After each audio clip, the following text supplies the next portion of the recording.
سامعین محترم، سلسلہ کلام مسلسل ہے، اس لیے بات کو مربوط رکھنے کے لیے کہی ہوئی باتیں دو جملوں میں ان کا اعادہ۔ اسلام کا سب سے بڑا پیغام توحید تھا، مرکزی نقطہ اسلام کی ساری فکر کا۔ اس توحید کو عمل بنا دینا کربلا والوں کا کام تھا، اور اس سلسلے میں امام حسین علیہ السلام کا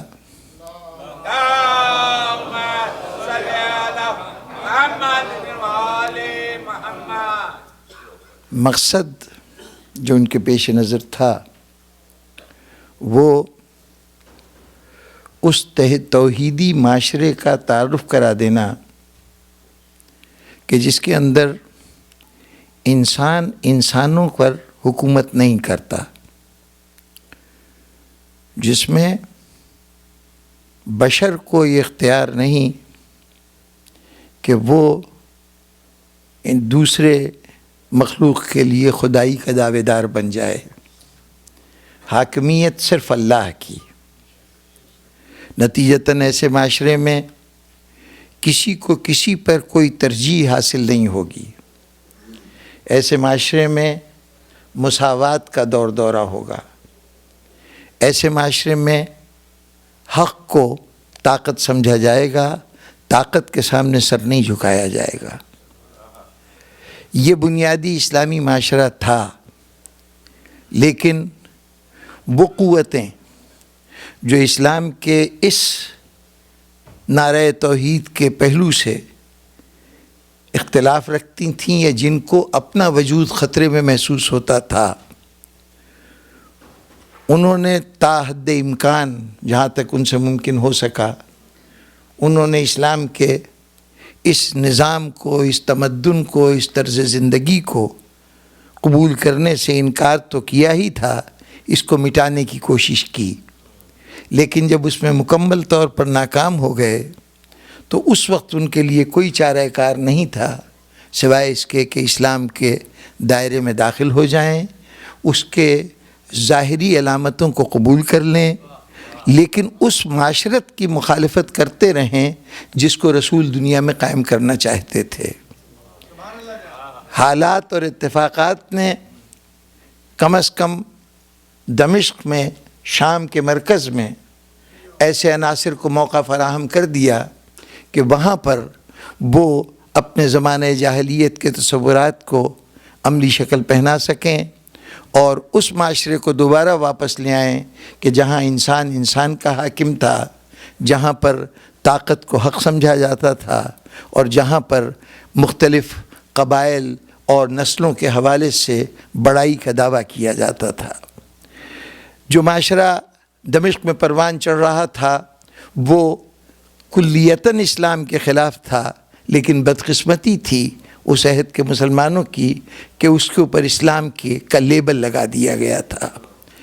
یہ لیبل آنے والے زمانے میں پوری انسانیت کے لیے ایک سوال بن جاتا اور اسلام سمجھا جاتا کہ وہی کچھ ہے جو دمشق کے اندر پیش کیا جا رہا ہے۔ اس موقع پر امام حسین علیہ السلام کا مشن یہ ہے کہ وہ واضح طور پر یہ دکھا دیں کہ اسلامی معاشرہ حقیقی طور پر کیا ہے اور یہ جو کچھ ہے اس کا اسلام سے کوئی تعلق نہیں ہے۔ اس مقصد کو لے کر امام سامنے نکلے ہیں، پیش نظر ان کے سامنے ان دونوں میں امتیاز پیدا کرنا ہے۔ اب اس کے لیے امام حسین علیہ السلام کا طریقہ کار کیا ہوگا، انہیں کن خطوط پر کام کرنا ہے، یہ امام کے پیش نظر جو کچھ ہے اور جتنا ہم سمجھ سکتے ہیں اب آج اس سلسلے میں کچھ گزارشات پیش کرنی ہے۔ خیال رہے کہ جو معاشرہ پیدا ہوا تھا اس معاشرے کی صفات سے ہم پوری طرح واقف ہیں۔ میں نے کل بھی عرض کیا کہ جہاں پر بندہ و آقا میں امتیاز ہو، جہاں پر پست اور بلند میں انسانیت تقسیم کی جائے، جہاں قوم اور قبیلہ کسی کی بڑائی کی بنیاد بن سکے، جہاں انسان پر حکمرانی اس طرح سے کرے کہ اپنے آپ کو خدائی اختیارات کے استعمال کا حقدار سمجھے، یہ وہ معاشرہ تھا کہ جو زمانہ جاہلیت میں بھی تھا، اس سے پہلے کے انسان بھی اس سے واقف تھے، اور نئے لوگوں نے بھی کوشش کی ہے، دمشق کے لوگوں نے، کہ اسی کیفیت کو واپس لے آئیں۔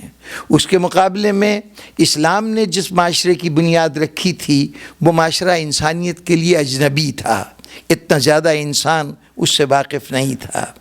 نتیجتاً مسلمانوں کے جو صحیح فکر رکھنے والے لوگ تھے وہ تو اس کے خلاف آواز اٹھاتے رہے کہ یہ معاشرے کا انحطاط ہے، لیکن عوام الناس اس رو میں بہے چلے جا رہے تھے اور ان کو ان دونوں کا فرق محسوس نہیں ہو رہا تھا۔ بنیادی کون سے پہلو تھے ہمیں اس طرف توجہ دینی چاہیے۔ آج بھی مسلمان کوشش کرتے ہیں اور سمجھتے ہیں کہ جو مسند اقتدار پہ بیٹھتا ہے وہی دین کا ترجمان ہے، وہی جو کچھ کہہ رہا ہے وہ دین کی نمائندگی ہے۔ آج یہ تصور کچھ دھندلا پڑتا چلا جا رہا ہے جدید تعلیمات کی روشنی میں، لیکن ماضی میں اس کی اہمیت کا اس بات سے اندازہ لگائیے کہ مسلمانوں نے اپنے بادشاہوں کی تاریخ لکھی، ان کے واقعات زندگی، ان کے زندگی کے جتنے معمولات تھے، جو کچھ انہوں نے کیا اس کو لکھا، تو اس کا نام تاریخ اسلام رکھا گیا۔ آپ غور فرمائیے کہ عیسائی حکمرانوں نے حکومتیں کیں لیکن ان کی تاریخ کو تاریخ عیسائیت نہیں کہا گیا۔ یہودی حکمران مختلف اوقات میں کچھ دور ایسا گزرا ہے کہ انہوں نے بھی حکومتیں کیں لیکن اس کو یہودی تاریخ نہیں کہا گیا ہے، وہ یہودی حکمران تھے، یہودی تاریخ نہیں تھی۔ یہ صرف اسلام کے ساتھ یہ حادثہ ہوا کہ یہاں پر جو تخت پہ بیٹھا اس نے خود کو اسلام کہنا شروع کر دیا، اور اب جو کچھ وہ کرے وہ اسلام کی تاریخ کہلا رہا ہے۔ یہ اپنے طور پر ایک ایسا عارضہ تھا، ایسی بیماری تھی جس نے اسلام کو ماضی میں بھی نقصان پہنچایا، آج بھی نقصان پہنچا رہا ہے۔ یہ فرق سمجھنا انتہائی ضروری تھا کہ حکومت کی تاریخ کا اسلام سے کوئی تعلق نہیں ہے۔ یہ ذرا سے ایک فکری اعتبار سے ذرا اہم اور نازک موضوع ہے، اور میں تفصیلات کو اس وقت نہیں چھیڑ سکتا، اس کو بہت تفصیل سے جاننے اور سمجھنے کی ضرورت ہے کہ اسلام میں حکومت کے متعلق اسلام کا نقطہ نظر کیا ہے۔ ہم مذہبی طور پر کیا کسی حکومت کے قائل ہیں، اور اس حکومت کے قائل ہیں تو اس کا نظام کیا ہے۔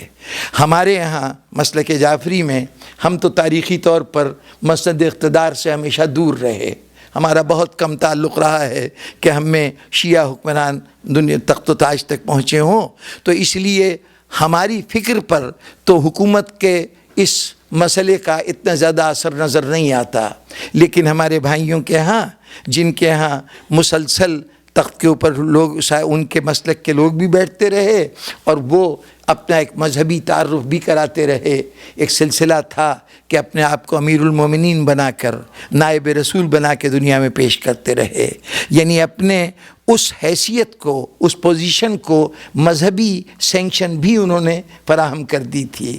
ان کے ہاں صورتحال یہ ہے کہ آج 1400 سال کے بعد اس جو پچھلی صدی گزری ہے اس کے شروع میں تقریباً سن 1913 تک مسلمانوں نے وہ انسٹیٹیوشن جو سقیفہ میں قائم ہوا تھا، جس کا نام خلافت رکھا تھا، اس انسٹیٹیوشن کو مقامات بدلتے رہے لیکن اس انسٹیٹیوشن کو بڑی عقیدت اور احترام سے سنبھال کے رکھا۔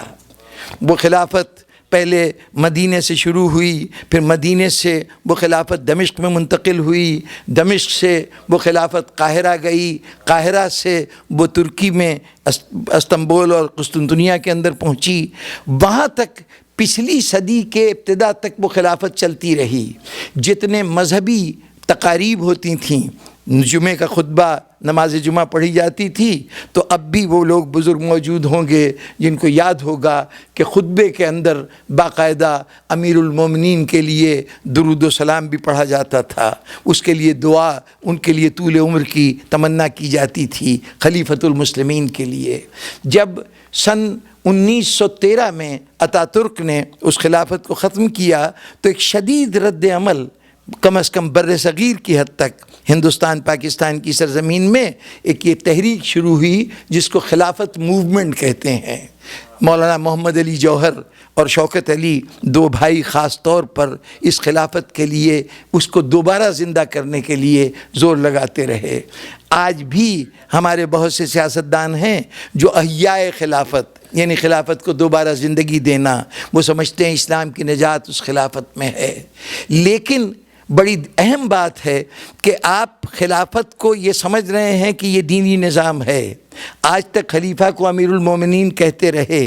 سن 13 میں اگر وہ خلافت ختم ہوئی تو سن 47 کے بعد کچھ مسلم مملکتیں، جس میں وہ سرزمین جہاں سے میں تعلق رکھتا ہوں، وہاں پہ ماشاءاللہ اب علماء کرام کو شوق پیدا ہوا کہ ہم یہاں پہ اسلامی نظام نافذ کریں گے۔ تو اب اسلامی نظام نافذ کرنے کے لیے کبھی قاہرہ یونیورسٹی سے، کبھی جامعہ ازہر سے، کبھی سرزمین عرب کے کسی اور ملک کے ممتاز علماء کو بلایا جاتا ہے کہ آ کے بتائیے کہ اسلام کا نظام حکومت کیا ہے۔ مفکرین غور فرماتے ہیں، علماء تحقیق فرماتے ہیں۔ ارے بھائی، پہلی صدی ہجری میں سقیفہ سے جو نظام قائم ہوا ہے، تقریباً 1450 سال نہ صحیح تو 1450 سال تک تم اس نظام کے تحت زندگی گزارتے رہے ہو۔ 1450 سال تک ایک نظام تم اس سے پوری طرح شناسا تھے، تو آج پریشان ہو کے یہ تحقیق کرنے کی کیا ضرورت ہے کہ وہ نظام کون سا ہے؟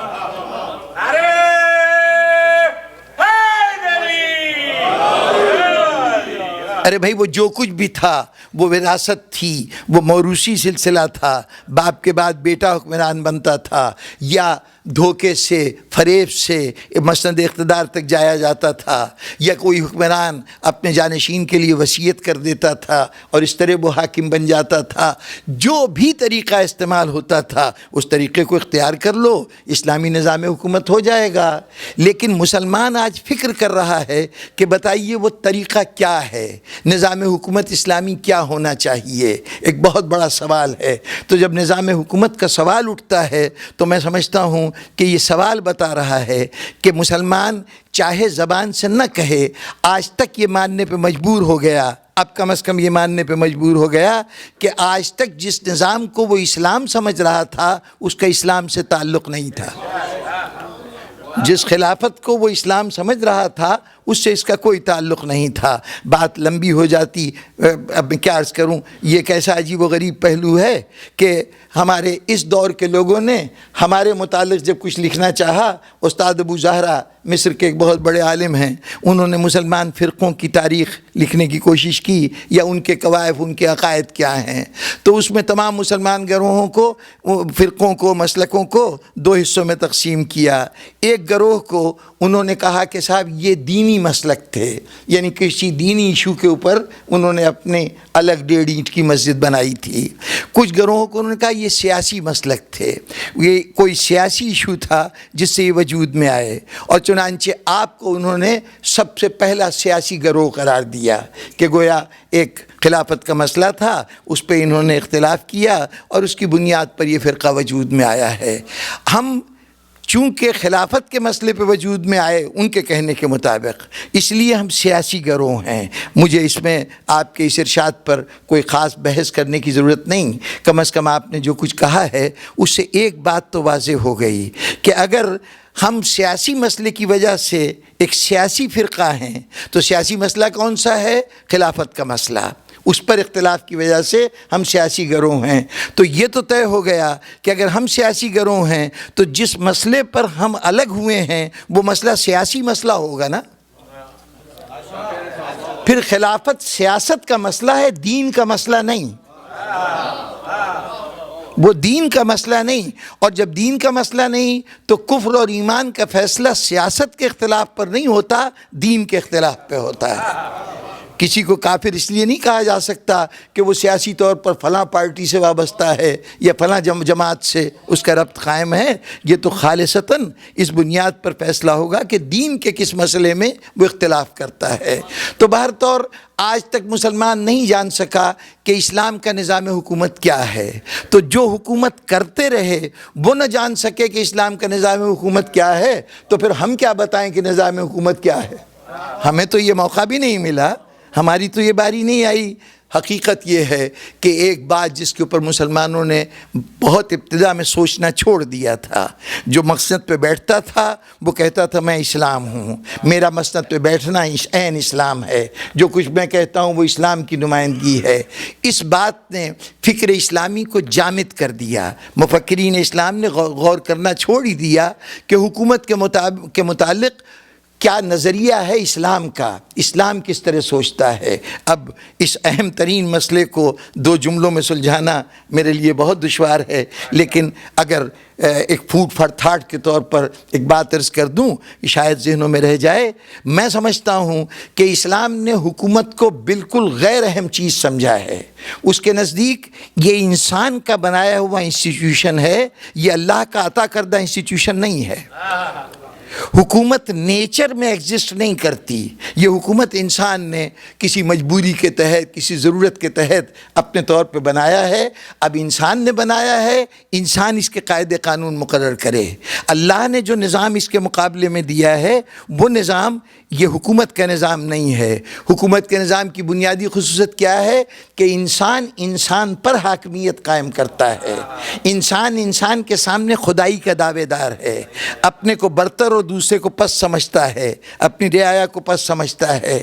یہ بنیادی فکر اسلامی کے خلاف ہے۔ اسلام تو مساوات کی بات کر رہا ہے، وہ خدا کے علاوہ کسی اور کی حاکمیت کو نہیں مانتا۔ تو چونکہ حکومت میں حاکم کی حاکمیت ہے، خدا کی حاکمیت نہیں ہے، اس لیے حکومت کا اسلام سے کوئی تعلق نہیں ہے۔ اب ذہن الجھ جائیں گے، بڑا عرض کر رہا ہوں کہ بہت بڑا ایشو ہے، اس پہ غور ہونا چاہیے، فکر ہونی چاہیے کہ اسلام کا تصور حکومت کیا ہے۔ میں عرض کروں کہ اسلام تصور حکومت لے کے نہیں آیا تھا، اسلام تصور ہدایت لے کے آیا تھا۔ اب حکومت اور ہدایت یہ مسئلہ آج کا نہیں ہے، یہ اس دور میں بھی پیدا ہو چکا تھا اور اس کی واضح طور پر تفریق ہو گئی تھی۔ اکثر وہ واقعہ بیان بھی کیا جاتا ہے لیکن ہم اس واقعے پہ غور نہیں کرتے۔ جب فتح مکہ کا مرحلہ آیا، جب حضور اپنے ساتھ 10,000 کا لشکر لے کر مکے کے گرد آ کے آپ نے قیام کیا تو شام کا وقت تھا، تمام فوجیں باہر ٹھہری ہوئیں، سورج غروب ہو رہا تھا، مختلف جگہ پر مسلمانوں نے اپنے اپنے چولہے جلائے، جو روشنی کا اہتمام ہو سکتا تھا وہ کیا، کھانا وانا پک رہا تھا۔ اس عالم میں حضرت عباس ابن عبد المطلب، رسول اللہ صلی اللہ علیہ وسلم کے چچا، وہ ابو سفیان کے پاس گئے کہ اب تو ہوش کر لے، اب کم از کم تیرے لیے کوئی اور راستہ نہیں رہ گیا، آ تجھے دکھاؤں کہ مسلمانوں کی اپوزیشن کیا ہے۔ چند ہزار کی آبادی کا شہر تھا مکہ، کوئی بہت بڑا آج کا مکہ نہیں ہے، وہ اس زمانے میں زیادہ سے زیادہ اس کی پاپولیشن، ٹوٹل پاپولیشن 4 یا 5 ہزار افراد پہ مشتمل ہوگی۔ 10,000 کا لشکر مکے کے اوپر آیا ہے۔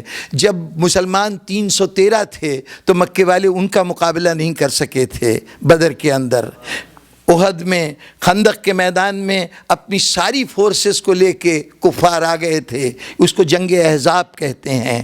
احزاب جمع ہے حزب کی، حزب کہتے ہیں پارٹی کو۔ جتنی یعنی وہ آل پارٹیز اجتماع تھا، جتنی اسلام دشمن قوتیں تھیں وہ سب کی سب وہاں آ چکی تھیں۔ اس کے باوجود مسلمانوں کو شکست نہیں دے سکے اور میدان سے فرار اختیار کرنا پڑا۔ تو جب بڑی بڑی قوتیں شکست کھاتی رہیں تو اب جب مسلمان اتنی بڑی طاقت میں آئے ہیں تو اب کفار مکہ میں طاقت نہیں رہ گئی کہ مقابلہ کریں۔ تو حضرت عباس نے ابو سفیان کو لیا کہ آؤ ذرا تمہیں دکھاؤں تو صحیح کہ مسلمانوں کا لشکر کتنا لشکر پھیلا ہوا ہے۔ چنانچہ لے کے گئے، ایک پہاڑ کی چوٹی پہ چڑھ گئے، وہاں سے دوسری طرف مسلمانوں کا لشکر تھا، 10,000 آدمی، نہ معلوم کم از کم ان کے 5,000 4,000 خیمے ہوں گے جس کے اندر وہ ٹھہرے تھے۔ اس میں جگہ جگہ آگ جل رہی ہے، چراغوں کی روشنی ہے۔ اب ایسا لگ رہا ہے کہ پورے صحرا میں کوئی جگنو اتر آئے ہیں یا کہکشاں اتر آئی ہے، ہر طرف روشنی روشنی نظر آ رہی ہے۔ تو اس پہ ابو سفیان نے ایک جملہ کہا تھا، اس نے ایک مرتبہ حیران ہو کے یہ تعداد دیکھ کر، یہ فوج دیکھ کر یہ کہا تھا کہ تمہارے بھتیجے کی حکومت تو بہت بڑھ گئی ہے، تمہاری بھتیجے کی حکومت تو بہت پھیل گئی ہے، بہت بڑی ہو گئی ہے۔ تو حضرت عباس ابن عبد المطلب نے دونوں ہاتھ اس کی پشت پہ زور سے مار کے کہا تھا، تجھے آج تک نہیں پتہ چلا کہ یہ حکومت نہیں ہے، نبوت ہے۔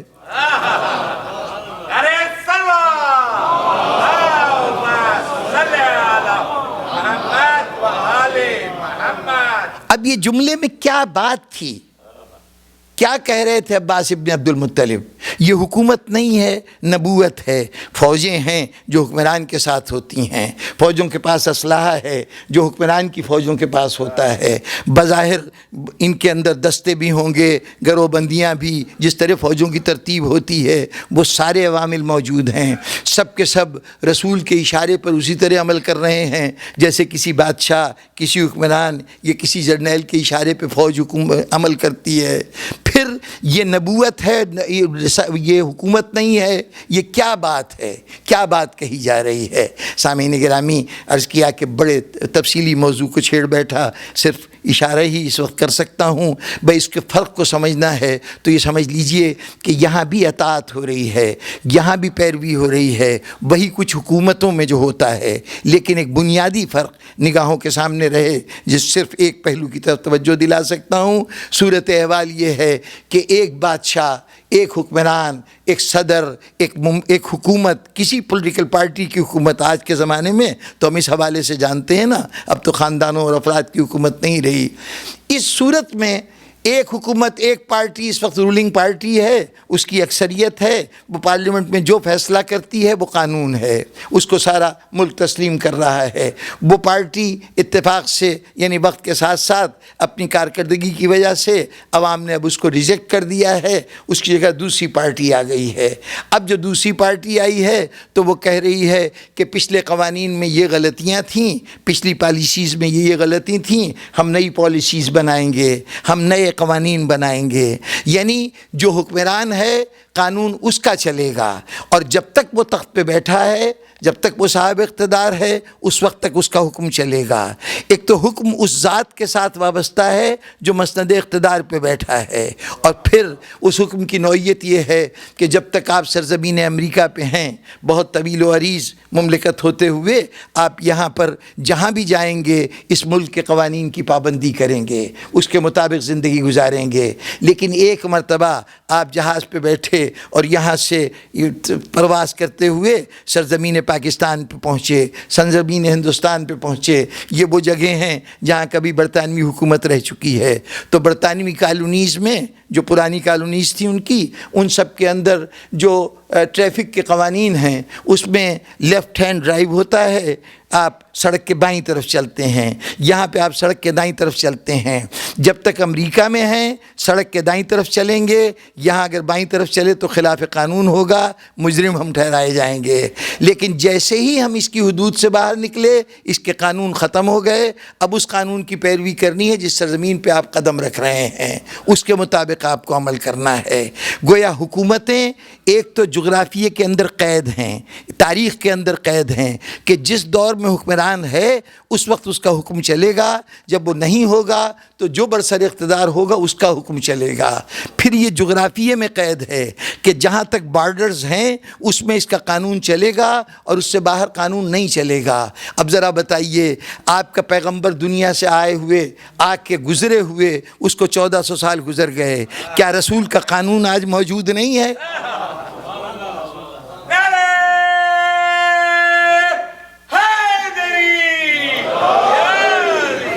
اور آپ تو آج کے مسلمان ہیں جو اس عہد کے مسلمان تھے۔ مکے سے کچھ مسلمان ہجرت کر کے حبشہ چلے گئے ہیں۔ پہلی ہجرت جو مسلمانوں نے کی ہے تو وہ ایتھوپیا جا کر، حبشہ جا کر وہ ہجرت ہوئی تھی۔ تو جو حبشہ چلے گئے ہیں، کیا ان مسلمانوں پہ نماز معاف ہو گئی؟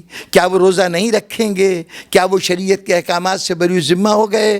نہیں، وہ دنیا کے کسی گوشے میں جائیں گے، کسی دور میں جائیں گے، نہ جغرافیہ رسول کی حکومت سے ان کو باہر لے جا سکتا ہے، نہ تاریخ ان کو ان کی حکومت سے باہر لے جا سکتی ہے۔ تو جہاں حکم دائمی ہو وہ نبوت ہوا کرتی ہے، جہاں حکم عارضی ہو وہ حکومت ہوا کرتی ہے۔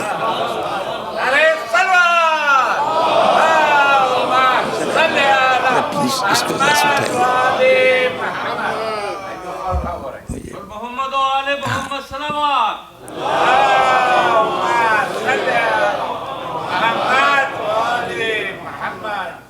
تیزی سے گزروں، پھر اگر ایسا نظام جس کو نظام ہدایت میں کہہ رہا ہوں وہ حکومت نہیں ہے، وہ کسی قاعدے قانون کے تحت یعنی اس کے قاعدے قانون کسی علاقے کے پابند نہیں ہیں، کسی دور کے پابند نہیں ہیں، تو حکومت تو اپنے قوانین کو نافذ کرنے کے لیے اس کے پاس بہت سے ادارے ہیں، اس کے پاس پولیس ہے، اس کے پاس فوج ہے، اس کے پاس اس کی اپنی عدالتیں ہیں جو فیصلے کر کے اس کے قانون کو عمل درآمد کراتی ہیں۔ نبوت کے پاس وہ کون سا نظام ہے جس کے تحت وہ اپنے قوانین کو نافذ کر سکے؟ اس کے پاس کون سا سسٹم ہے؟ یا تو انارکی ہوگی، لا قانونیت ہوگی، ورنہ کوئی سسٹم ہونا چاہیے نا اس قانون کو نفاذ کرنے کے لیے۔ تو اب میں عرض کروں کہ مسلمانوں نے ان چیزوں پہ غور کیا ہی نہیں۔ اسلام کی جو تعلیمات ہیں اس کے اندر جو عبادات ہیں، جو آپ کے ہاں فروعات دین کہلاتے ہیں، عمل سے تعلق رکھنے والی چیزیں، نماز، روزہ، حج، زکوٰۃ، خمس، جہاد، یہاں تک پہنچے۔ اس کے بعد ایک اور عمل ہے جس کا نام اکثر و بیشتر ہم یہاں پہ آ کے ختم کر دیتے ہیں، اس عمل کا ذکر نہیں کرتے۔ اس کا نام ہے امر بالمعروف نہی عن المنکر۔ امر بالمعروف، لوگوں کو نیکی کی ہدایت کرنا اور لوگوں کو برائی سے روکنا، یہ ایک باقاعدہ عبادت ہے اور یہ ہر مومن کا فریضہ ہے۔ یہ امر بالمعروف و نہی عن المنکر کیا ہے؟ یہ اسلام کی پولیس ہے، یہ اسلام کی فوج ہے، یہ اسلام کا وہ خودکار نظام ہے، یہ وہ آٹومیشن ہے مسلمان کی کہ جہاں کوئی اوپر سے حکم نہیں آئے گا، اندر سے خیر کے لیے آواز بلند ہوگی۔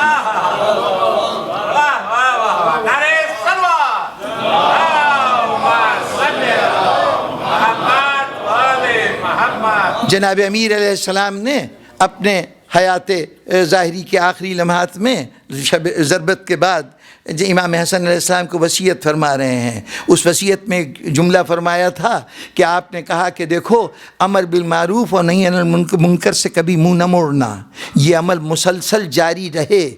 وہ معاشرے، امام فرماتے ہیں، وہ معاشرے کہ جس میں امر بالمعروف نہ ہو، نہی عن المنکر نہ ہو، یعنی اچھائی کا حکم نہ دیا جائے، برائی سے نہ روکا جائے، اس معاشرے میں وہ حاکم حکمران ہو جاتے ہیں کہ جن کے ظلم و ستم سے پناہ کے لیے جو نیک لوگ ہوتے ہیں وہ بھی دعا مانگتے ہیں کہ خدا اس سے نجات دلا دے، لیکن اللہ اس معاشرے کے نیک لوگوں کی بھی دعا نہیں سنتا۔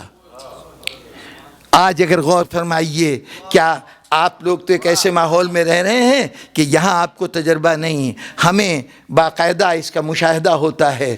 10 لاکھ آدمی ہمارے یہاں بعض تبلیغی تنظیمیں ہیں کہ وہ اجتماعات کرتی ہیں، وہ 10 لاکھ آدمی جمع ہوتے ہیں اور وہ جمع ہو کر شب دعا منائی جاتی ہے، رو رو کر، گڑ گڑا کر دعائیں مانگی جاتی ہیں اس امت کی بہبودی کے لیے، لوگوں کی مصیبتوں کے خاتمے کے لیے۔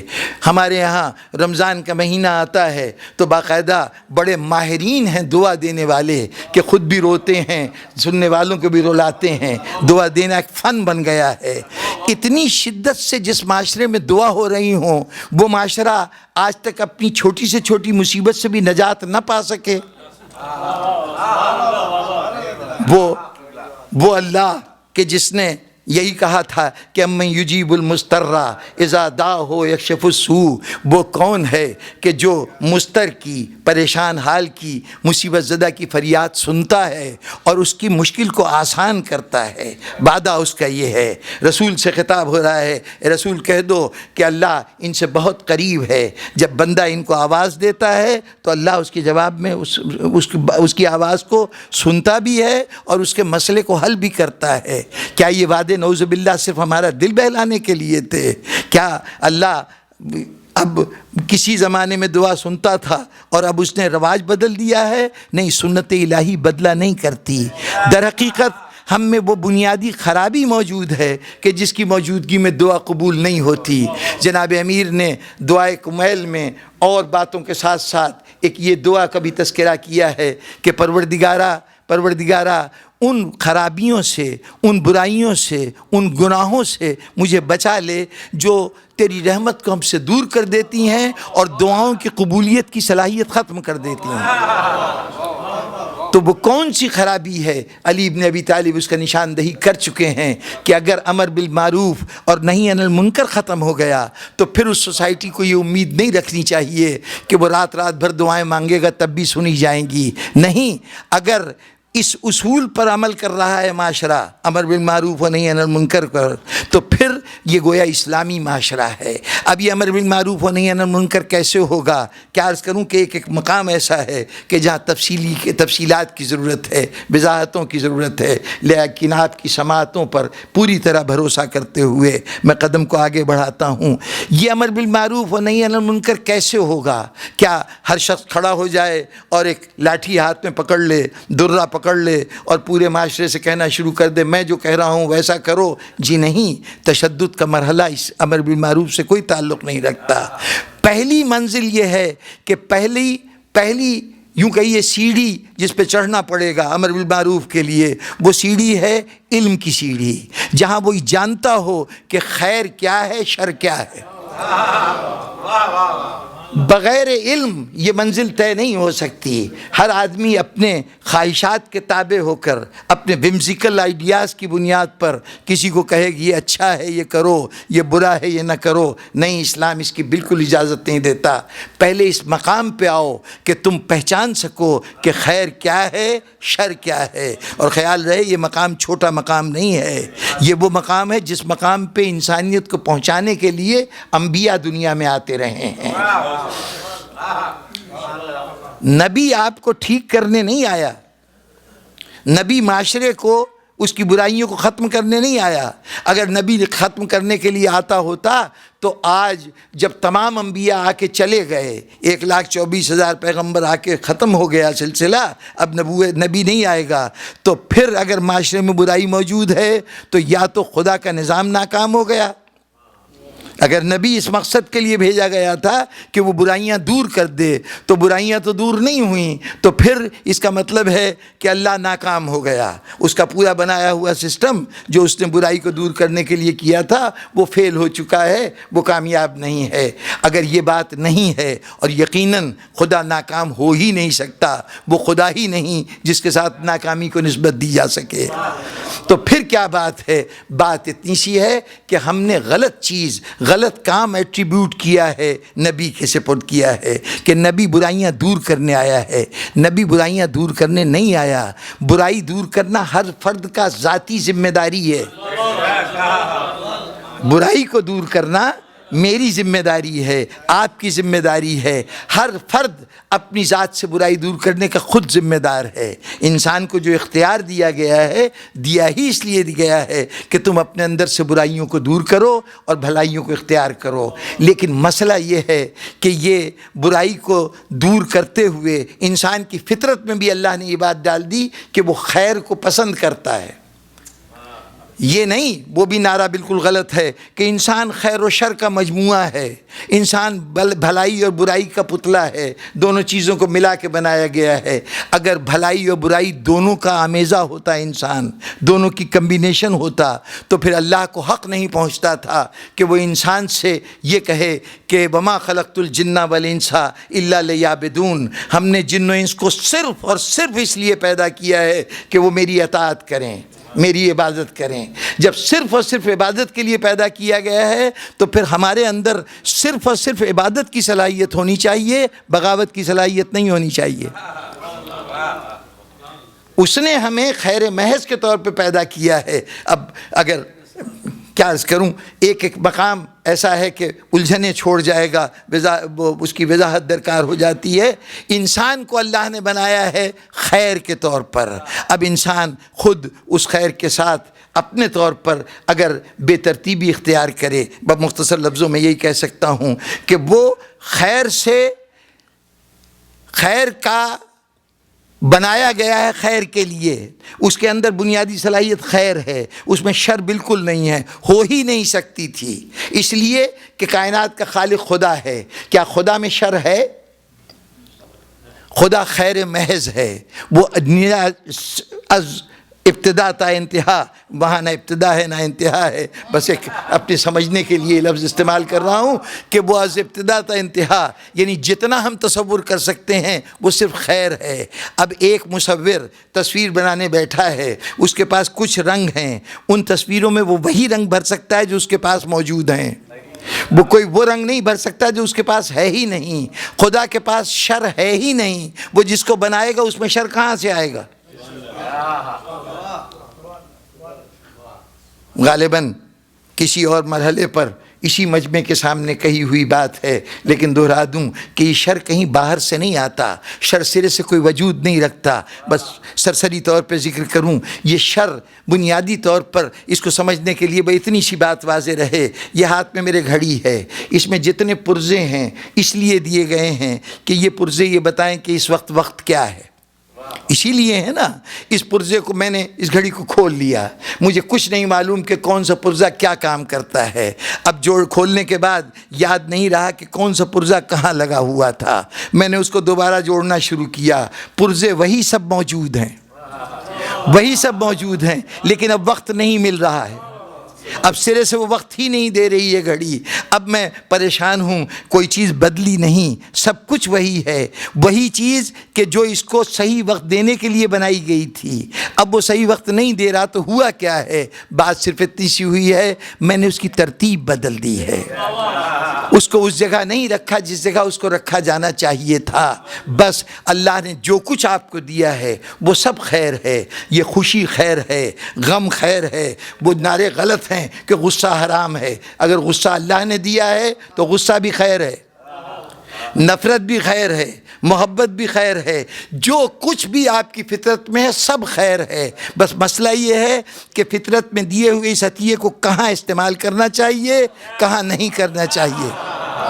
نعرہ تکبیر، نعرہ رسالت، نعرہ حیدری، نعرہ صلوات، اللہم صل علی محمد۔ اگر محبت دی گئی ہے، اگر محبت دی گئی ہے تو جہاں جہاں محبت ہونی چاہیے اگر وہاں ہم نے عداوت شروع کر دی تو باطل ہو جائے گا۔ جن سے عداوت کرنے کے لیے کہا گیا ہے ان سے محبت شروع کر دی تو یہ یہاں پر شر ہو جائے گا۔ شر تبدیلی مقام سے ہے، ترتیب کے بدلنے سے ہے، ورنہ انسان خیر محض بنا تھا، یہ تمام تر خیر تھا۔ یہ خیر انسان اس معاشرے کے اندر صرف اپنی وجہ سے بدنظمی پیدا کرتا ہے۔ تو نبی کیوں آتے ہیں؟ بات کو کم از کم مکمل کر لوں اس حد تک کہ یہ انبیاء کیوں آتے ہیں؟ وہ اس لیے نہیں آتے کہ اس معاشرے سے برائیاں دور کر دیں، یہ برائی دور کرنا میرا کام ہے، آپ کا کام ہے، لیکن دشواری یہ ہے کہ انسان فطرتاً خیر واقع ہوا ہے، وہ خیر کو اپنانا چاہتا ہے، لیکن شر، وہ شیطان جس کو متعین کیا گیا ہے کہ انسان کو گمراہ کرے گا، تو وہ کیا کرتا ہے؟ وہ آپ کا ہاتھ پکڑ کر برائی کی طرف نہیں لے جا سکتا۔ اللہ نے شیطان کو کوئی قوت نہیں دی ہے، وہ کوئی طاقت نہیں رکھتا۔ کوئی انسان کہے یہ کام مجھ سے شیطان نے کروا دیا ہے، وہ صریحاً الزام لگا رہا ہے اس بیچارے شیطان پر۔ اگر شیطان کو یہ قوت حاصل ہوتی کہ وہ ہاتھ پکڑ کر باطل کی طرف انسان کو لے جاتا تو اس سے بڑھ کر معذرت میرے پاس اور کیا ہوتی؟ میں قیامت کے دن کہتا پروردگارہ مجھ سے کیا پوچھتا ہے؟ دشمن وہ دیا تھا کہ جو طاقتور بھی تھا اور نگاہوں سے پوشیدہ بھی تھا، مجھے پتہ ہی نہیں چلا کب اس نے ہاتھ پکڑ کے مجھے کھینچا اور برائی پہ لے جا کے کھڑا کر دیا۔ شیطان کو کوئی اختیار نہیں دیا گیا ہے۔ شیطان کیا کرتا ہے؟ صرف اتنا اختیار ہے جو اس نے کہا تھا کہ میں وسوسے پیدا کروں گا۔ یہ وسوسہ کیا چیز ہے کہ آپ کے سامنے ایک خیر آیا، ایک شر آیا، جو جناب امیر علیہ السلام کہتے ہیں دنیا میں آج تک کوئی برائی نہیں آئی جس نے اپنے اوپر خیر کا لبادہ نہ اوڑھا ہو۔ انسان اپنی فطرت سے صرف خیر کو ویلکم کرے گا، وہ برائی کو کبھی پسندیدہ نہیں سمجھے۔ ارے بھائی سیدھی سی مثال ہے، کتنے ظالم دنیا میں گزرے ہیں، آج تک کسی ظالم نے یہ تسلیم کیا کہ میں ظالم ہوں؟ اگر حضرت موسیٰ جا کے فرعون کے سامنے کھڑے ہوتے ہیں اور اس سے کہتے ہیں کہ باز آ جا، تو خدا کے خلاف بغاوت کر رہا ہے، تو اس کے اوپر وہ کہتا ہے کہ تم فساد برپا کر رہے ہو، میں تو مصلح ہوں، میں تو اصلاح کر رہا ہوں، تم مفسد ہو۔ یہ ہمیشہ تاریخ کا المیہ رہا کہ مفسد مصلح کو مفسد کہتا رہا اور مسلح بیچارہ اپنی صفائیاں پیش کرتا رہا کہ میں تو اصلاح کے لیے آیا ہوں، فساد کے لیے نہیں آیا ہوں۔ یہ کیا بات تھی؟ بات اتنی تھی کہ فساد در حقیقت اگر فساد کے طور پہ آئے تو کوئی انسان اس کو قبول نہیں کرے گا۔ اس کے اندر میک اپ کرتا ہے شیطان، کوئی اس کے اندر ایسا گوشہ پیدا کر دیتا ہے کہ جو انسان کو خیر کا پہلو نظر آتا ہے وہ ہاتھ بڑھاتا ہے خیر کی طرف، لیکن پیکج ڈیل ہو جاتا ہے، وہ اس کے ساتھ برائی خود بخود آ جاتی ہے۔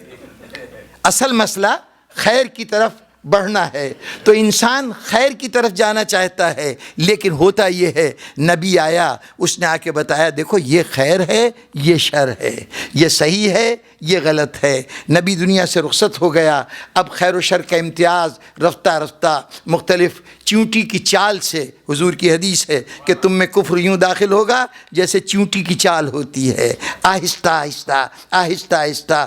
تھوڑی سی کوئی بھلائی نظر آئی، ہم نے ادھر قدم بڑھایا، تھوڑی سی اچھائی نظر آئی، ہم نے اس کو طرف قدم بڑھایا، ہوتے ہوتے تمام برائیاں ہمارے اندر آتی چلی گئیں۔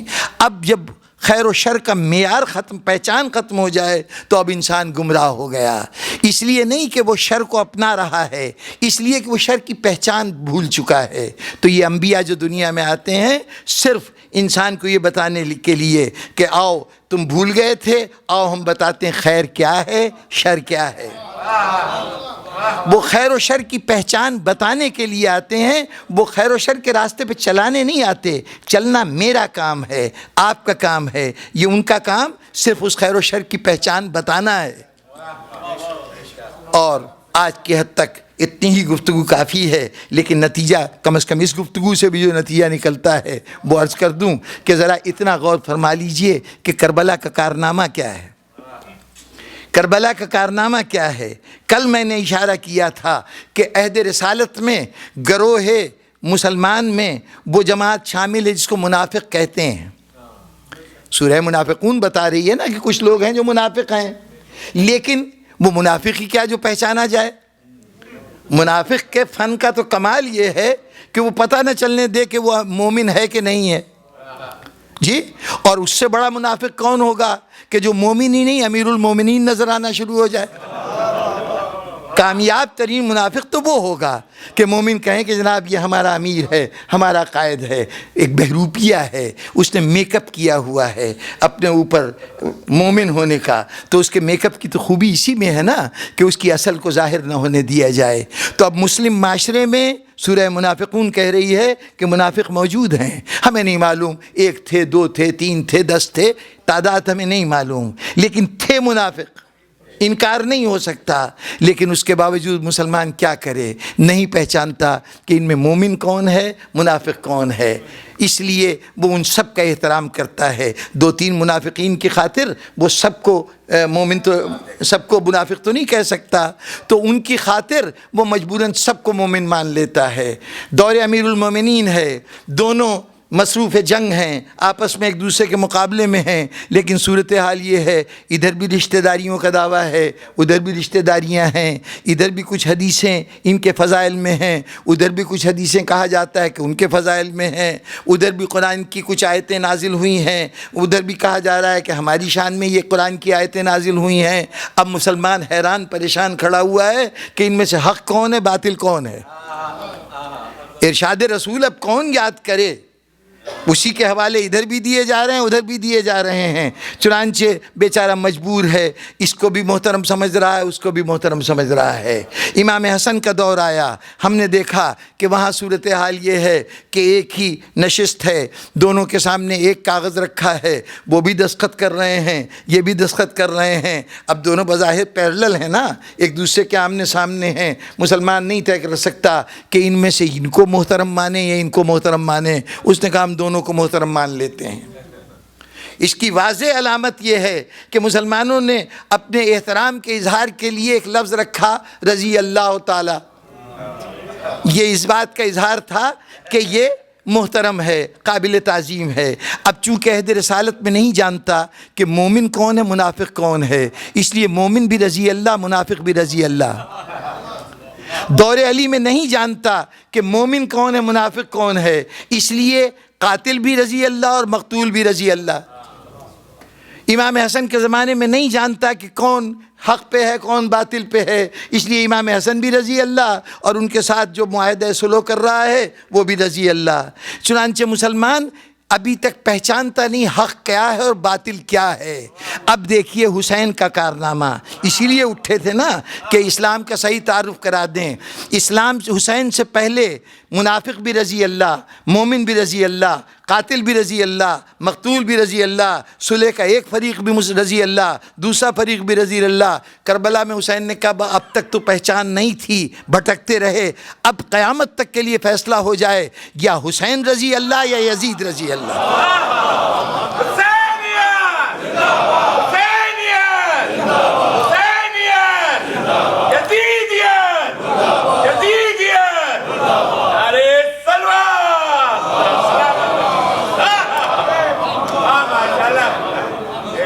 بس آمین محترم، اسی فرق کو واضح کرنے کے لیے حسین نے حج کو چھوڑا ہے۔ حج کو چھوڑا ہے۔ تم سمجھتے تھے کہ حج تمام تر اسلام ہے، بہت سے مسلمان وہاں تھے وہ یہی سمجھتے رہے کہ اصل اسلام حج ہے۔ حسین نے کہا اگر ابھی نہیں تو تمہیں آخر تک پتہ ہی چل جائے گا کہ اصل اسلام حج کا نام نہیں تھا، اصل نام حسین کے قدموں کا تھا۔ جہاں حسین ہے وہاں پہ اسلام ہوگا۔ چنانچہ حسین نے حج چھوڑا، مکہ چھوڑا۔ اب تاریخ کے چند اوراق تیزی سے الٹتے جائیے۔ حسین مکے سے نکلے، پہلی منزل مکے سے بالکل باہر منزل تنیم کی منزل تھی۔ یہاں پر کچھ پیشہ ور اونٹ کرائے پہ دینے والے لوگ موجود تھے۔ امام حسین علیہ السلام نے ان سے عراق کے سفر کے لیے اونٹ کرائے پہ حاصل کیے۔ اس زمانے میں جس طرح آج آپ کے ہاں گاڑیاں ٹیکسیاں چلتی ہیں، اس زمانے کا ذریعہ سفر اونٹ ہوتا تھا۔ تو جمال کہلاتے تھے یہ لوگ کہ جو اونٹ کرائے پہ دیتے تھے۔ وہ لوگ بھی اونٹ کے ساتھ چلتے تھے اور جہاں سفر ختم ہوا اپنے اونٹ کو واپس لے آتے تھے اجرت لے کے۔ تو امام حسین علیہ السلام نے یہ اونٹ کرائے پہ لیے۔ کم از کم ان اونٹوں سے پتہ چلا، امام کے اس اہتمام سے پتہ چلا کہ جب مدینے سے نکلے ہیں تو پیش نظر دنیا کے لیے یہ بات واضح ہو جائے کہ حسین کوئی جنگ کرنے نہیں جا رہے، کوئی پہلے سے کوئی تیاری نہیں ہے کہ ہمیں سفر کرنا ہوگا، ہمیں عراق جانا ہوگا، اس کے لیے ہمیں وہ تمام ساز و سامان چاہیے۔ حسین سامان سفر مکے سے نکل کر جمع کر رہے ہیں۔ اس کا مطلب ہے پلاننگ میں ظاہری طور پر پہلے سے عراق شامل نہیں ہے۔ یہاں سے آگے بڑھے، منزل صفا آئی۔ اس منزل صفا پر عرب کا ایک مشہور شاعر فرزدق وہ آ کر امام حسین سے ملا تھا۔ وہ عراق کی طرف سے آ رہا تھا تو امام نے اس نے پوچھا تھا کہ کیا ارادے ہیں، تو امام نے بتایا تھا کہ میں عراق کی طرف جا رہا ہوں۔ تو اس نے کہا تھا کہ اس کا تاریخی جملہ ہے جو بڑے نمایاں انداز میں بیان ہوتا ہے کہ اس نے کہا تھا کہ مولا آپ تو عراق کی طرف جا رہے ہیں، عراق والوں کے دل تو آپ کے ساتھ ہیں لیکن تلواریں بنو امیہ کے ساتھ ہیں، وہ آپ کے ساتھ ان کی تلواریں ساتھ نہیں دیں گی۔ امام نے سنا، کوئی رد عمل ظاہر نہیں کیا، سفر آگے ہونے لگا۔ آپ اس سے آگے ایک منزل آئی ذات العراق کی۔ یہ ذات العراق یا ذات العرق کی جو منزل تھی، یہاں پر حضرت جعفر طیار کے فرزند عبداللہ ابن جعفر کے 2 بیٹے امام کی جماعت میں شامل ہوئے۔ اون و محمد یہاں پہ آ کے امام کے ساتھ شامل ہوئے ہیں۔ وہ مدینے سے یا جب مدینے سے نکلے تھے تب شاید ساتھ رہے ہوں، ہمیں تاریخ میں وضاحت نہیں ملتی، لیکن جب مکے سے امام حسین نکلے ہیں اس وقت یہ بچے ساتھ نہیں تھے۔ یہ بچے ذات العرق کے مقام کے اوپر ان کے والد لے کے آئے یا والد نے ان کو بھیجا، یہ بھی ایک تاریخ کا ایک الگ مسئلہ ہے۔ بہرطور یہ ذات العرق کے مقام پہ نکلے۔ یہاں سے امام حسین علیہ السلام آگے بڑھے تو بیت الرمہ ایک جگہ آئی، وہاں پر آپ کا 1-2 اور حضرات سے ملاقات ہوئی اور وہاں پر امام نے واضح طور پہ یہ ارشاد فرمایا کہ میں اپنے جد کی امت کی اصلاح کے لیے جا رہا ہوں۔ میں آج معاشرے میں نیکی اس طرح رہ گئی ہے جیسے کسی برتن میں پانی بھرا ہو، اس برتن کو الٹ دیا جائے تو جو نمی باقی رہ جاتی ہے، بس اس نمی کی حد تک معاشرے میں نیکی رہ گئی ہے۔ لوگ اب برائی کو نیکی سمجھ رہے ہیں۔ سمجھ لیجئے کہ حسین کے سامنے واضح طور پہ اپنا نقشہ ہے کہ مجھے کیا کرنا ہے۔ چنانچہ حسین جا رہے ہیں برائی کو نیکی کو باطل کے مقابلے میں نمایاں کرنے کے لیے یہ پہچان لو کہ خیر کیا ہے اور شر کیا ہے۔ اور اس کے بعد ایک منزل آئی کہ جہاں پر ایک شخصیت تھے، ان کا نام تھا زہیر ابن قین۔ وہ مسلک اور عقیدے کے اعتبار سے ان کا تعلق اس جماعت سے تھا جس کو اہل بیت کے مخالف جماعت کہا جا سکتا ہے۔ دو ناموں سے پکارے جاتے تھے اس وقت کے لوگ، شیعان علی اور شیعان عثمان۔ وہ جو قصاص عثمان کا مطالبہ کر رہے تھے وہ سب شیعان عثمان کہلاتے تھے۔ ان کو شیعان عثمان میں سمجھا جاتا تھا، لیکن اللہ حسین اس کا نگاہ انتخاب میں زہیر ابن قین کی کچھ اہمیت تھی کہ زہیر ابن قین کی کوشش یہ تھی کہ وہ اپنا پچھلی 2-3 منزلوں سے ان کا اور امام حسین کا ساتھ ہو گیا تھا۔ اب وہ طریقہ یہ ہوتا تھا سفر کا کہ دن میں تقریباً 45 سے 50 میل کا سفر ہر قافلہ کیا کرتا تھا۔ اس کے لیے جب ایک صبح کو ایک خاص وقت پہ روانہ ہوئے ہیں تو ٹھہرنے کا جو مقام آئے گا وہ تقریباً ایک ہی مقام آئے گا، یعنی ایک منزل سے اگر ساتھ ہو گیا ہے تو اب اگلی تمام منزلوں پہ ساتھ ہوتا رہے گا، کیونکہ اگلی منزل جو ہے وہ پھر 50 میل کے فاصلے پہ آئے گی، تو اس لیے وہ قیام وہاں پہ لازمی ہو جاتا تھا۔ تو جناب زہیر ابن قین یہ اہتمام کرتے رہے کہ امام حسین علیہ السلام کے خیمے جہاں لگتے تھے وہ اپنے خیمے ان سے دور لگاتے تھے کہ کہیں امام سے سامنا نہ ہو جائے، کہیں امام کی نظر نہ پڑ جائے۔ اب اس سے پتہ چلا کہ دل میں کوئی بات تھی، کہیں یہ احساس موجود تھا کہ اگر حسین نے مجھ سے کچھ کہہ دیا تو میرے لیے انکار کی گنجائش نہیں ہوگی۔ حسین نے اس مرحلے پر دیکھا کہ جوہر قابل ہے، چنانچہ ایک مقام پر حضرت علی اکبر کو بھیجا، جاؤ زہیر ابن قین کو بلا لاؤ۔ پیغام گیا، زہیر ابن قین تک پیغام پہنچا۔ اب زہیر پس و پیش میں کھڑے ہوئے تھے، آخر پلٹ کے اپنے خیمے کے اندر آئے اور آ کے اہلیہ نے پوچھا کیا بات ہے، کیا مسئلہ ہے؟ کہا امام حسین کا قاصد آیا ہے اور وہ کہہ رہا ہے کہ امام حسین ملنے کے لیے بلا رہے ہیں۔ تو کہا کیا سوچ رہے ہو؟ کہا میں بھلا امام حسین سے ملنے جاؤں گا؟ میں تو خیمے کو اسی لیے دور کر رہا ہوں۔ تو اس معظمہ نے، اس مومنہ نے کہا اچھا تم حسین بلائے اور تم نہیں جاؤ گے؟ حسین بلا رہا ہے اور تم نہیں جاؤ گے؟ نواسہ رسول بلا رہا ہے، یہ نواسہ رسول نہیں ہے، یہ سمجھ لو کہ رسول بلا رہے ہیں، ان کی بات کو رد کرتے ہو؟ اچھا تم نہیں جاتے، میں سنتی ہوں جا کے کہ مولا کیا کہتے ہیں۔ غیرت دلایا گیا، غیرت دلائی گئی، زہیر گئے، امام سے بات کی۔ کسی تاریخ نے وہ بات محفوظ نہیں کی کہ امام کی کیا بات ہوئی ہے زہیر کے ساتھ۔ خیمے کے اندر امام نے کچھ بات کہی ہے زہیر کو، لیکن عمل نے بتایا کہ کوئی سبز باغ نہیں دکھایا گیا، کوئی روشن مستقبل کی امید نہیں دلائی گئی ہے، کیونکہ وہاں سے پلٹے، واپس آئے، آنے کے بعد جتنا ساز و سامان اپنے پاس تھا وہ سارے کا سارا انہوں نے اٹھایا اور قافلے کے دوسرے لوگوں کو بلایا، کہا بھئی یہ سامان جو ہے اس کو فلاں کو دے دینا، یہ چیزیں ہمارے فلاں عزیز کو دے دینا۔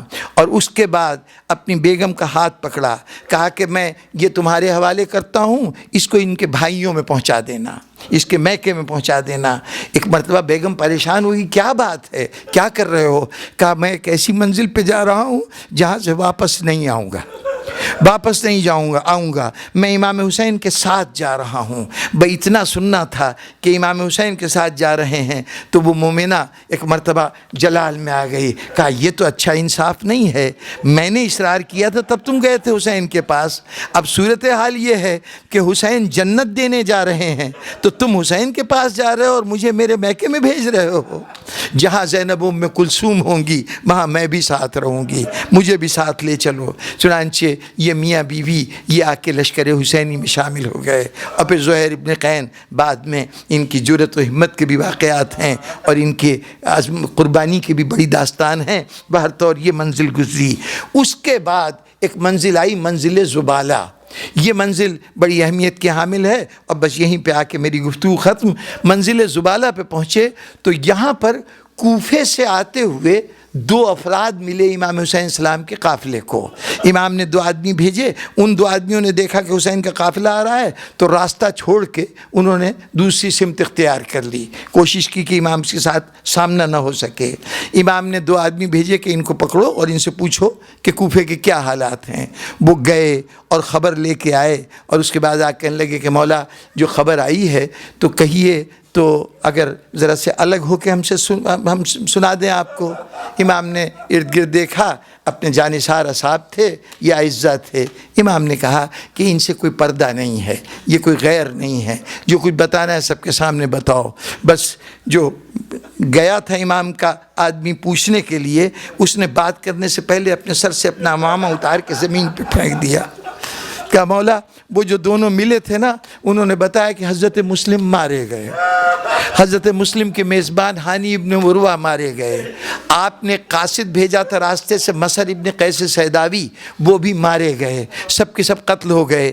یہ دونوں کہہ رہے ہیں کہ ہم اس حالت میں ہم کوفے سے آئے ہیں کہ سر مسلم دارالامارہ کے دروازے پہ لٹکا دیا گیا ہے، اور مسلم کی لاش کو کوفے کی سڑکوں کے اوپر گھسیٹا جا رہا ہے، بازاروں میں گھسیٹا جا رہا ہے۔ امام نے سنا اور سننے کے بعد امام پہ بڑا غیر معمولی کیفیت طاری ہوئی۔ امام کی آنکھوں سے بے ساختہ آنسو نکلنے لگے۔ اس کے بعد آنسو پہنچ کر اب وہ خیمہ جس میں بیویاں روکی گئی ہیں، اس خیمے میں گئے، جا کے مخاطب ہوئے، زینب ذرا مسلم کی بیٹی عاتقہ کو تو بلانا۔ مسلم نے عقیل کی ایک بچی جناب سکینہ کی ہمسن تھی، تقریباً وہی عمر تھی جو جناب سکینہ کی تھی۔ کہا کہ ذرا بلانا۔ اب یہ بچی جو ہے یہ امام حسین کی بھانجی بھی ہے، حضرت رقیہ اس بچی کی ماں ہے، یہ جناب امام حسین السلام کی بہن ہیں، یعنی جناب فاطمہ زہرا صلوات اللہ علیہ کے بطن سے تو نہیں، ان کی ماں دوسری ہیں لیکن علی کی بیٹی ہیں۔ تو چنانچہ اپنی بھانجی کو کہا ذرا عاتقہ کو تو بلانا۔ زینب گئیں، بچی کو ساتھ لے کے آئیں۔ حسین بڑی محبت کرتے تھے بچوں سے، بلایا بیٹی ادھر آؤ، گود میں بٹھا لیا۔ زینب میں نے مدینے سے چلتے ہوئے تمہیں 2 گوشوارے دیے تھے، کانوں میں پہننے کے 2 گوشوارے دیے تھے، وہ تو لانا۔ زینب گوشوارے لائی۔ حسین نے اپنے ہاتھوں سے بچی کے ننھے کانوں میں گوشوارے پہنائے، ایسے ہی گوشوارے جیسے اس سے پہلے سکینہ کو پہنائے تھے، وہ گوشوارے پہنائے۔ اس کے بعد بچی کے ماتھے پہ بوسہ دیا۔ اب بچی یہ سب کچھ دیکھ رہی ہے، بنی ہاشم کی بچی ہے، اس گھرانے کی بچی ہے، جانتی ہے ماموں بہت محبت کرتے ہیں، لیکن محبت کا یہ انداز اس کے لیے نیا تھا۔ ایک مرتبہ غور سے حسین کو دیکھا، پھر کہا میرے بابا بخیریت ہے نا، میرے بابا تو خیریت سے ہیں۔ حسین نے سینے سے لگا لیا، بیٹی اب مجھے اپنا باپ سمجھ، اب اپنا باپ مجھے سمجھ، تیرا باپ مارا گیا، تیرا باپ مارا گیا۔ بچی بے ساختہ باپ کو یاد کر کے رونے لگی۔ میرا دل چاہتا ہے بس آخری جملہ بزرگان محترم کہ ہاتھ جوڑ کے کہوں، بی بی عاتقہ بہت بڑا صدمہ ہے، یتیمی بہت بڑا صدمہ ہے، یقیناً دل پہ بڑا سخت چوٹ لگی ہوگی، لیکن بی بی خوش نصیب ہے تو کہ تجھے یہ خبر اس طرح ملی کہ حسین نے سنائی ہے، ماموں کی گود میں تو نے یہ خبر سنی ہے۔ کاش ذرا یہ دیکھ کہ کربلا میں سکینہ نے کیسے باپ کے بننے کی خبر سنی ہے، سنانے والوں نے کیسے سنائی۔ وہی گوشوارے جو آج پہنائے گئے ہیں تجھے، کربلا میں یہ گوشوارے کانوں سے گھسیٹ کے اتارے گئے تھے۔ سکینہ کو اس طرح سے تعزیت کی گئی تھی کہ منہ پہ تماچے مارے گئے تھے، بچی کی آنکھوں سے اور بچی کے چہرے سے لہو جاری ہو گیا تھا، اس طرح سے تماچے مارے گئے تھے۔ السلام عليك يا أبا عبد الله، السلام عليك يا ابن رسول الله، السلام عليك وعلى الأرواح التي حلت بفنائك، عليك مني سلام الله أبدا ما بقيت وبقي الليل والنهار، ولا جعله الله آخر الأهد مني لزيارتكم.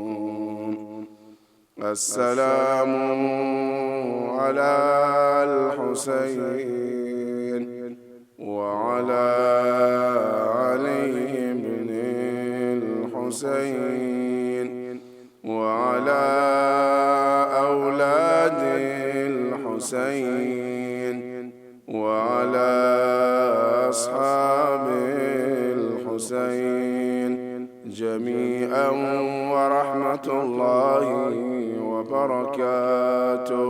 صلوات